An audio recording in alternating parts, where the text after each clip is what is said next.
toujours chercher l'échange contradictoire, le débat et l'ouverture d'esprit. Parce que, je vais vous le dire simplement, avant d'être une obligation professionnelle, le pluralisme est chez moi une conviction personnelle. Je suis née au Liban, en pleine guerre civile, et j'ai appris bien trop tôt ce que cause le fracas du monde lorsqu'on ne sait plus se parler et échanger. Je suis arrivée en France à l'âge de 5 ans, j'ai été naturalisée à l'âge de 10 ans, et être au service de mon pays, la France, de ses citoyens, est pour moi une mission et une immense fierté.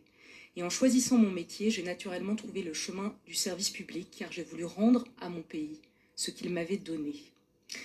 Le métier de journalisme, c'est pas seulement une profession, c'est une vocation et une mission. Comme le médecin soigne, l'instituteur instruit, le journaliste informe. Cette mission a été sanctuarisée comme un pilier de notre démocratie. La Déclaration des droits de l'homme et du citoyen l'a consacrée. Les lois sur la liberté de la presse existent en France depuis 1881 et même récemment, la Constitution l'a protégée. Comme les médecins ont le serment d'Hippocrate, les journalistes ont leurs règles déontologiques. Elles sont prévues par la Charte de Munich qui dit que si nous avons des droits, nous avons aussi des obligations et des devoirs. Le premier d'entre eux, c'est de toujours continuer à faire notre métier, même lorsque cela déplaît à qui que ce soit, à nos employeurs ou au pouvoir politique.